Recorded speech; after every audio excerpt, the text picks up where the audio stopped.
दोस्त, मुझे आशा है कि आप लोग अच्छे और स्वस्थ और मस्त होंगे। हमारे वीडियो को देखकर आप लोग लाइक, सब्सक्राइब और शेयर करते हैं, जो मुझे बहुत अच्छा लगता है।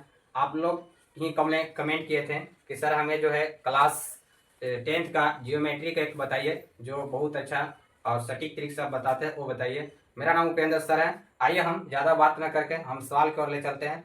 देखिए लिखा हुआ है कि निर्देशांक ज्यामिति यानी क्लास 10 का निर्देशांक ज्यामिति कोऑर्डिनेट ज्योमेट्री होता है, जिसको बोलते हैं। लिखा है बिंदु ए का निर्देशांक ज्ञात कीजिए। बिंदु ए का निर्देशांक ज्ञात कीजिए जहां ए भी एक वृत्त का व्यास है और जिसका केंद्र इतना दिया हुआ है 2, -3 तथा बी का निर्देशांक दिया है 1, 4। आइए इस सवाल को हम लोग चलते हैं। पहले लिखेंगे, यहाँ पे लिखेंगे सॉल्यूशन। क्या लिखेंगे? सॉल्यूशन। सॉल्यूशन में लिखेंगे हमारे पास जो दिया है उसको लिख लीजिए। पहले एक बोला है वृत्त, आप एक वृत्त बना लीजिए। यहाँ पे ऐसे जो है एक वृत्त बनाइए, ठीक है। वृत्त बनाया गया, इसमें एक बीचों बीच लाइन कर लीजिए। बीच में जो पॉइंट होता है इसको हम लोग केंद्र बोलते हैं। क्या बोलते हैं? केंद्र। तो वृत्त का केंद्र यहाँ लिख दीजिए। इसको मान लीजिए ए और इसको बी। मानना नहीं है, क्वेश्चन में ही दिया हुआ ए और बी। ये बोला है बी का निर्देशांक, बोला आपको बी का निर्देशांक 1, 4 दिया है और ओ का केंद्र जो दिया है 2, -3 दिया हुआ है और ए का जो दिया है नहीं दिया है। ए के लिए आप मान लीजिए एक्स और वाई, ठीक है। अब आते हैं इस पर।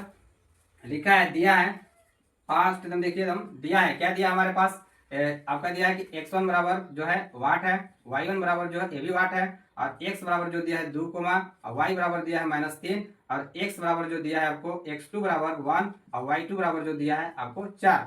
अब यहाँ से हमको निकालना है a का निर्देशांक निकालना है। a का निर्देशांक निकालने के लिए हम लोग क्या कर देंगे? a का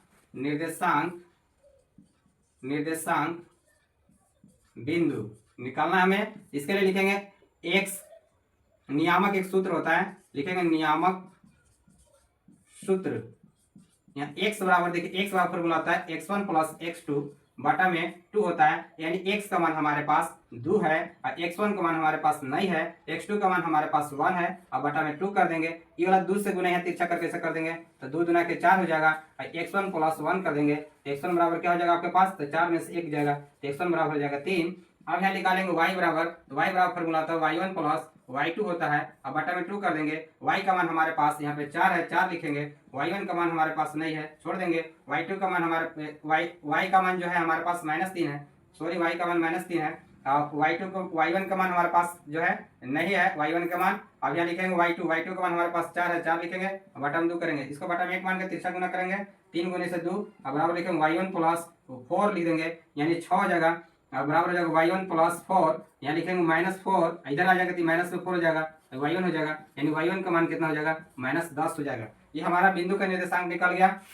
बिंदु का निर्देशांक क्या हुआ मेरे पास? तो बिंदु का निर्देशांक होगा